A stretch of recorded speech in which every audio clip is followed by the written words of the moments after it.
O prefeito Eduardo Paes pretende fazer do Rio a capital da inteligência artificial.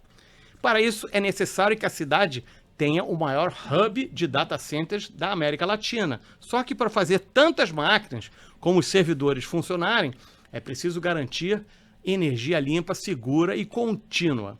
Eu recebo hoje aqui no Rio ETEC Celso Cunha, da Associação Brasileira para o Desenvolvimento de Atividades Nucleares, ABIDAN, que vai falar sobre esse desafio energético, entre outros temas. Seja bem-vindo aqui ao Rio ETEC. Bom dia, muito obrigado aí pela oportunidade de estar conversando aqui com vocês, E um abraço para o Eduardo, tive o prazer de trabalhar na administração dele no primeiro mandato, parte do segundo. Uma pessoa sempre muito criativa, né? E ligada a isso, né? Transformar o Rio sempre pensando na tecnologia, isso, né? Ele montou aquele sistema de controle da cidade, fabuloso, funcionou muito bem nas Olimpíadas, e sempre desafiador. Durante as Olimpíadas testou o uso da movimentação de pessoas através dos celulares, sem saber quem eram, mas você via uma nuvem de pessoas se movimentando para ir para os locais e com isso poder gerir. E essa ideia de trazer a inteligência artificial é perfeita, né? O Rio tem uma capital com muitas universidades, com muitos centros de pesquisa, e não tem por que não explorar isso. Mas vou começar lá de trás. Quero começar do início da energia nuclear para a gente tentar fazer um paralelo com a IA, a inteligência artificial. Por quê? A gente conheceu a energia nuclear de uma maneira um pouco assustadora, né? Com a detonação lá das bombas atômicas, e depois a gente viu que ela poderia ser utilizada para muitas outras coisas, e o Celso vai explicar, tem coisas que eu mesmo não sabia, né? Então a gente está vivendo agora com a IA um momento também de fascínio e terror, né? Assim, gente muito otimista e gente muito pessimista. Dá para fazer um paralelo, traçar um paralelo entre essas duas tecnologias que chegaram fazendo medo, né? Criando medo e assustando um pouco, e depois, no caso da nuclear, a gente viu que tinha outras funções, né? Olha, tudo que é muito novo, causa medo, causa preocupação, né? Se a gente olhar lá para o programa Apollo, quantas Apolos explodiram antes de se chegar à Lua? Isso é a tecnologia, isso é o limiar, da tecnologia.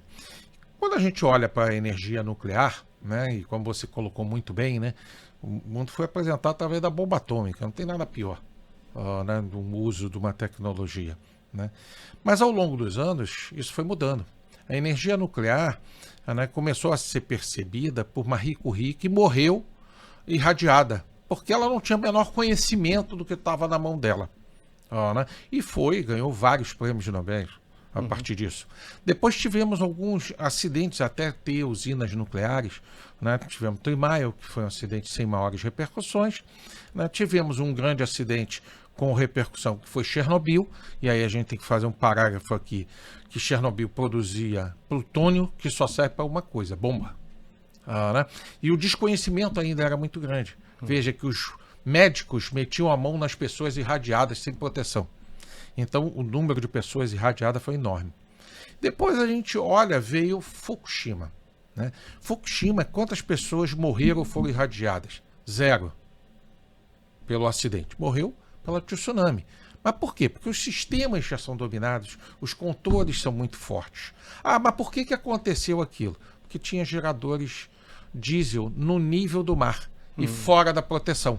A cada vez que você tem um problema em qualquer usina, isso vira uma regulamentação da Agência Internacional de Energia Atômica, que todos devem seguir aquela recomendação. São como os incidentes com aviões, né? Exatamente. É o mesmo paralelo. É o mesmo paralelo, e é o paralelo da tecnologia que você vem modernizando, O mundo está tentando criar o carro autônomo, sem motorista. Ainda vamos levar um bom tempo para isso. Então, hoje, as novas usinas, que são pequenas usinas nucleares, que é o grande boom, não tem nada mais moderno neste momento ainda que uma pequena usina nuclear, chamado Small Modular Isso a gente Reactor. vai falar mais pra frente. tá dando um spoiler aí. Mas vamos falar então sobre o programa nuclear brasileiro. Como é que ele se encontra? Eu tive a oportunidade de trabalhar para a Eletronuclear, visitei a Angra 2, mas aí eu quero o teu relato sobre como estão as coisas. Né? Olha, o nosso programa, né, a gente tem uma dificuldade no Brasil de perceber que isso é um programa de Estado, não de governo. Né? Então ele sempre passa por altos e baixos. Né? E nós sempre colocamos pitadas adicionais que são o problema Brasil, as dificuldades do Brasil de fazer grandes projetos. Né? Mas ele vem avançando. Então, por exemplo, a Marinha tem um programa, né, desde lá de 1950, que ela trabalha na construção de um submarino a propulsão nuclear. Não é um submarino nuclear, é a propulsão, ou seja, o motor é movido a um pequeno reator. Né? Esse projeto está andando muito bem. Acabei de visitar um mês atrás, lá em Peró, em São Paulo, né, na escala 1:1, ou seja, como vai ficar o reator do submarino. Então a gente olha um submarino que é o laboratório de testes que está lá. Né? Então isso está andando muito bem. A gente acredita que ali perto do ano de 2034, né, a gente já deve ter isso funcionando numa escala. Porque não é só ter o reator, você tem que ter o combustível. Para que serve um submarino se você não produz o seu combustível? Alguém pode não te vender e você ficar com o submarino parado. Então isso vem avançando, mais rápido, mais lento, mas nunca parou. Né? Nós temos alguns outros projetos, por exemplo, Angra 1, Angra 2, eficiência em produção de energia. Então a gente produz mais de 92%. Angra 2 bateu 95%. Né? A equipe técnica da Eletronuclear é fabulosa. Né? Muito boa. Né? E temos uma discussão sobre a Angra 3, que todo mundo discute ali, deve acabar, não deve acabar, e já se provou que tecnicamente e economicamente tem que acabar. Então está na mão do governo decidir o que faz. Mas não é só isso. Tem na área da medicina nuclear. Isso, eu quero falar, você estava falando sobre essas outras, todas as aplicações. São muitas aplicações. Né? A medicina nuclear, você vai fazer um PET scan, né? Que você aplica normalmente lá Contraste, né? Um contraste, né? Que é um radioisótopo, numa linguagem mais técnica, contraste, né? E você consegue fazer seu exame, detectar né, um problema de câncer ou qualquer outro problema. E com isso você hoje já tem moléculas né, que você trata né, no momento que você diagnostica. Né? Ele serve para diagnosticar e para tratar ao mesmo tempo. Então você já está num nível avançado. E o Brasil está construindo agora, lá nesse mesmo site, perto da Marinha, através do Ministério de Ciência e Tecnologia da CNEM, né, um reator multipropósito brasileiro. Para que serve isso? Para produzir esses radiofármacos, que hoje são importados. Então, estamos avançando, é dinheiro do FNDCT, da FINEP, né, e não tem faltado recursos para esse projeto. Você estava falando também sobre, na época da pandemia, que até, eventualmente, há vacinas que teriam sido pesquisadas, né, com essa tecnologia. Exatamente. Você teve ali lá com o Butantan, lá em São Paulo, quando estavam desenvolvendo a vacina brasileira, né, uma parceria com o IPEM, que é um instituto ligado aqui, né, onde se testou a desativação do vírus utilizando a radiação. Né? Isso não significa que você vai ficar irradiado, nada disso. Uma vez você aplicado aquilo, não sobra traço nenhum de radiação. É altamente seguro. Né? O Brasil resolveu seguir não este caminho, seguiu outros tipos de metodologia para produzir a sua vacina lá no Butantan, mas chegou a testar isso e foi muito eficiente. Né?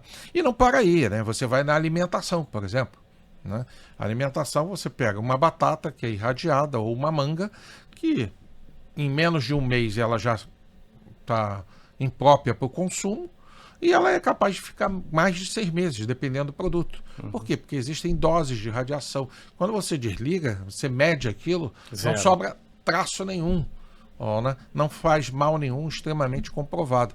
Então, são tecnologias que o Brasil já domina, é um dos poucos países do mundo que tem o urânio, Então nós temos a sexta maior reserva de urânio do mundo, né?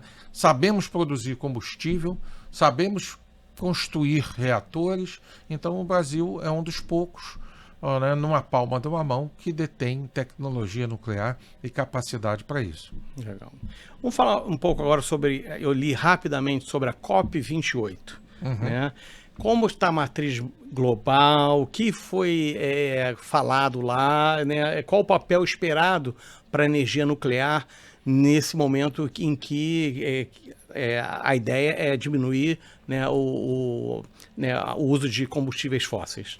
Olha, tem uma declaração muito forte feita pela ONU e assinada por todos os países durante as COPs, que diz simplesmente o seguinte: sem nuclear não existe transição nuclear.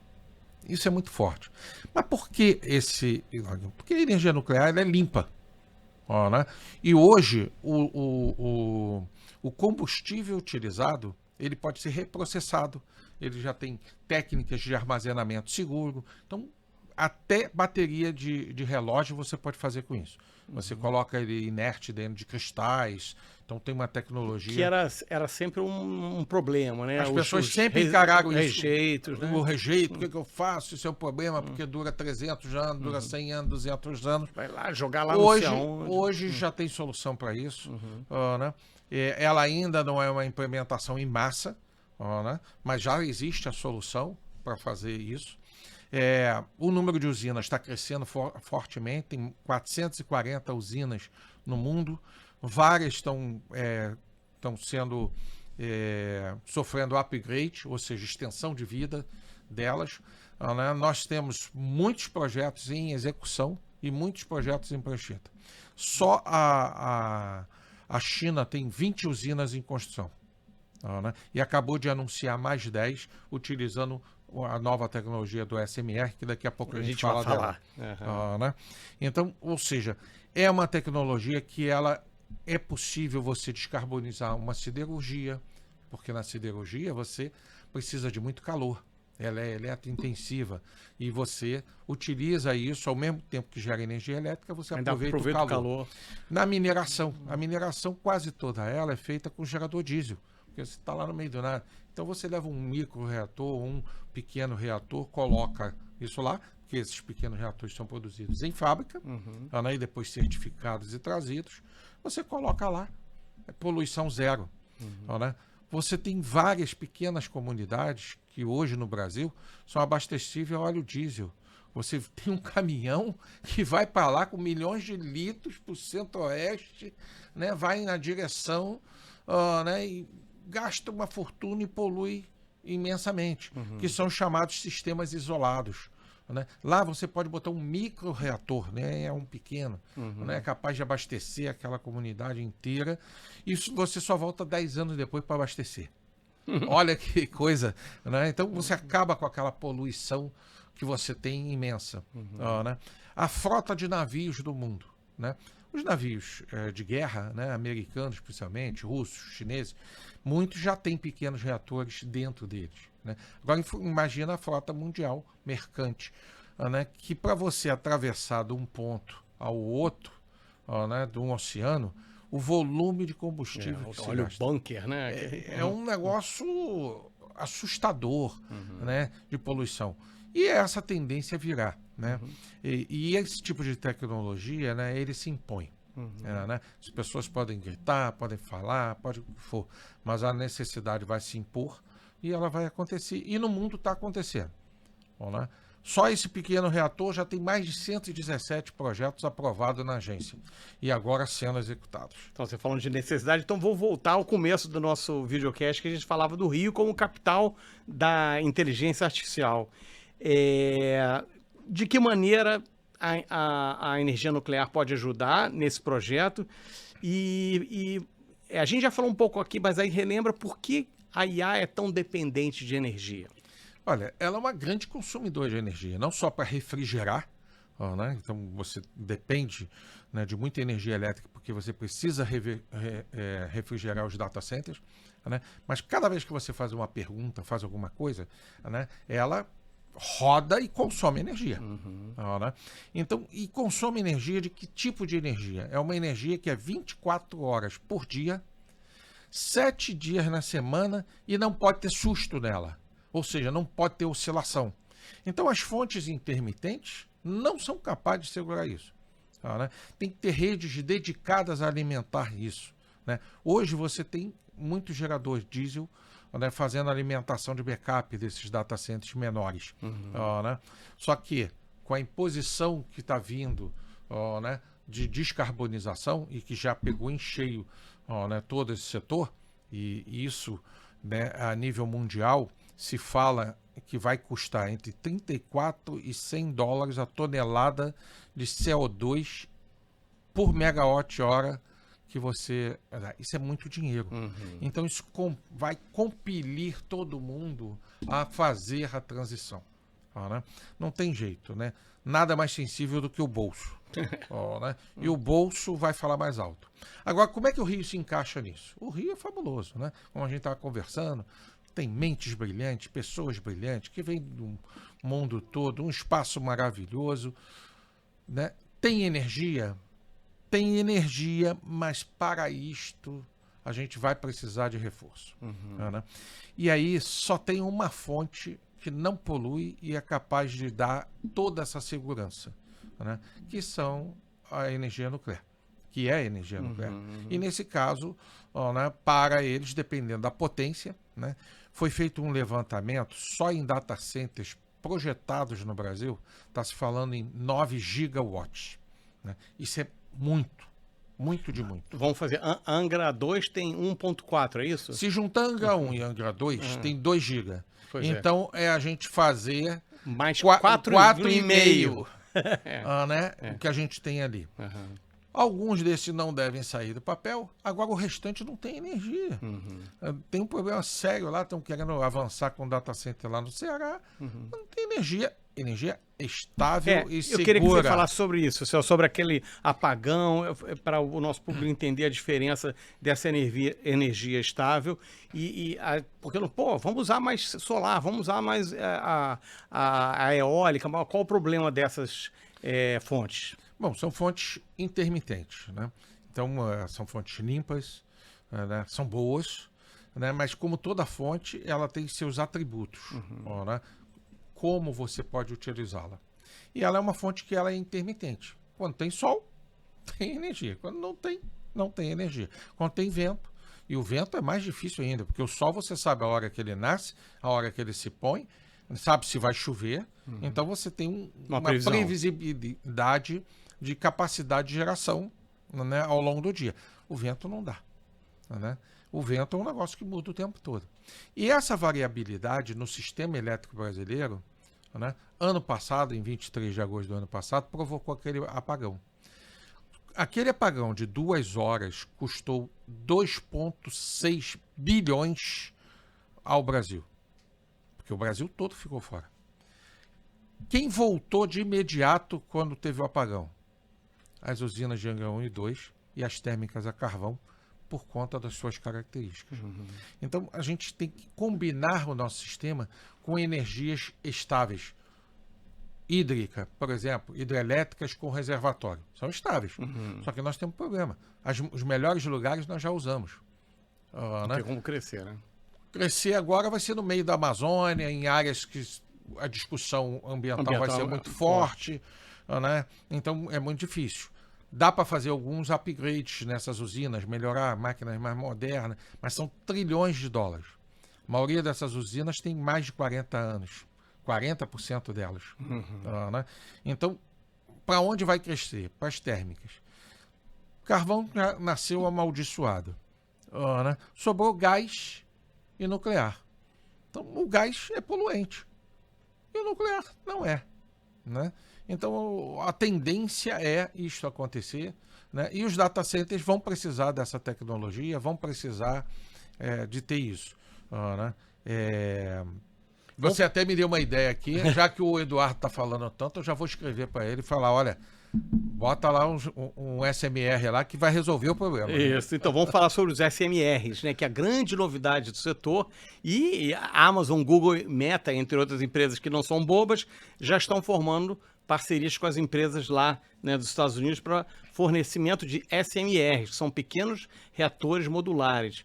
Qual o grau de maturidade dessa tecnologia? E você acha que em breve, você já está falando que está querendo, né? A gente vai ver um SMR aqui no Brasil e no Rio, se Deus, olha, se possível. hoje, como eu estava falando, tem 117 projetos na prancheta, né, apresentado à Agência Internacional de Energia Atômica. Desses 117, 2 já estão funcionando. Um é o russo, né, que está sob uma barcaça, que é um micro-reator de 50 mega cada um. Né? Então, eles têm 2 em cima de uma barcaça para promover calor e energia para uma área, né, bem fria. Exatamente na Sibéria. Né? E você tem agora na China um reator experimental, um SMR a gás. Né? Mas está avançando. Por exemplo, o Bill Gates comprou uma térmica a carvão. Ele queria aproveitar parte dos equipamentos, acabou demolindo tudo e fazendo o SMR. Está fazendo, construindo lá. Né? Então, Idaho, você tem projetos pelo mundo todo acontecendo. Quando isto vira uma realidade? Né? Agora, em 2027, 28 e 30, a maioria deles saem da prancheta e viram realidade. Quando vai ter em escala isso para vender?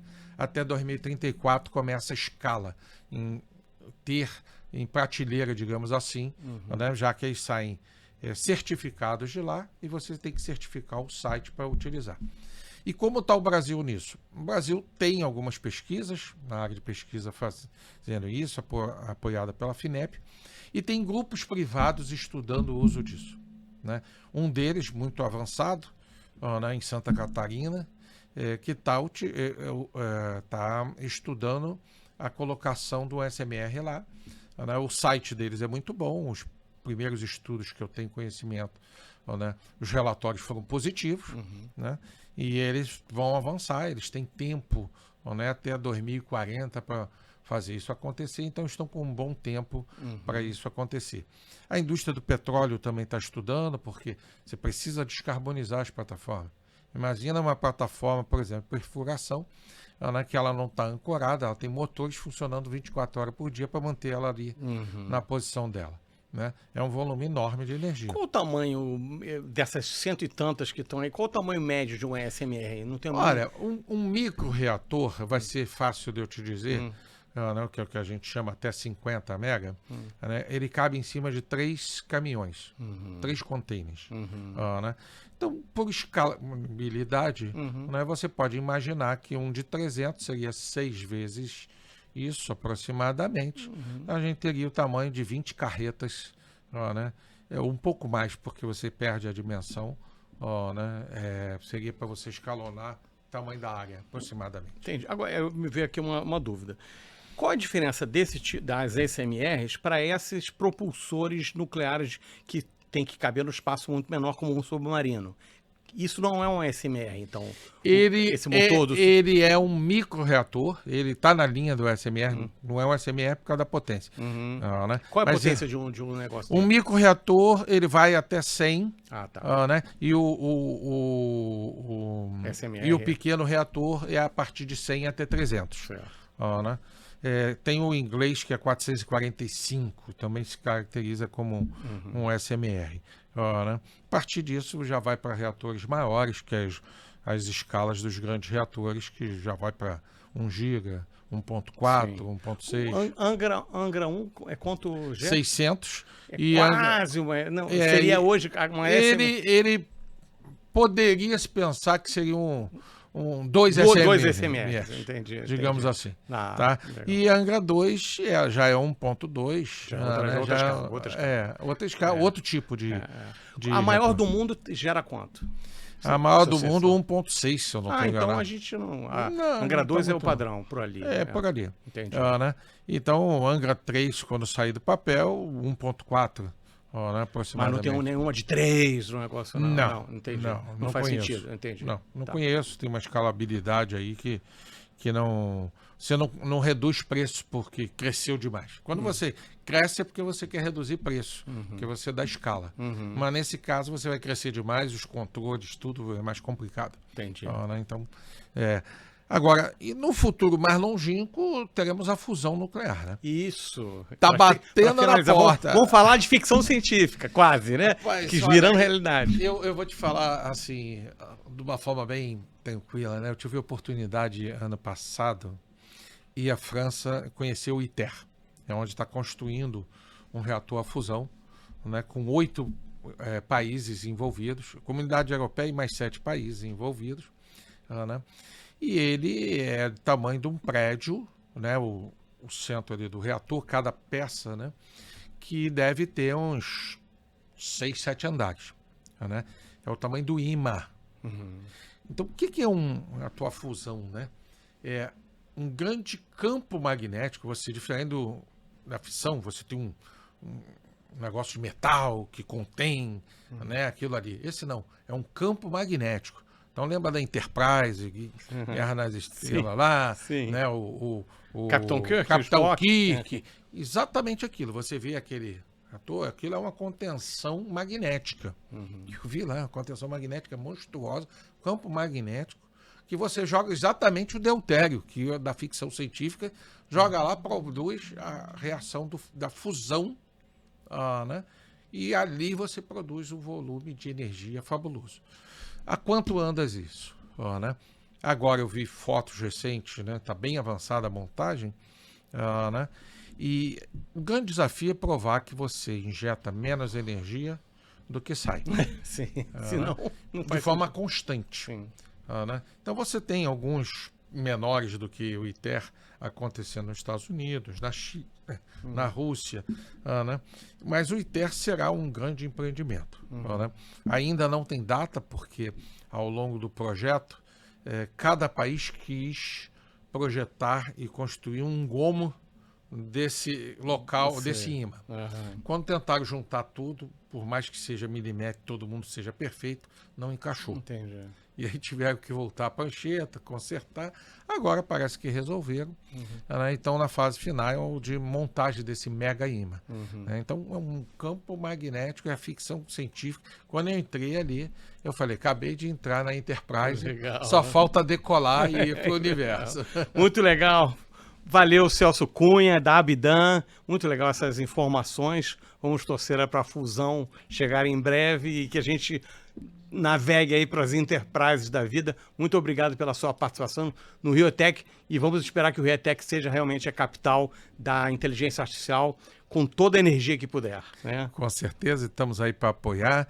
Tivemos um evento fabuloso na ExpoMag, né? No período do dia 20 a 22 de maio, 3.000 pessoas, mais de 147 instituições, mais de 150 palestrantes, 30 painéis, imenso, só falando de tecnologia nuclear. Que legal. Foi fabuloso. Legal. É o Rio com a sua vocação de polo de inovação e tecnologia. Obrigado, hein? Nada.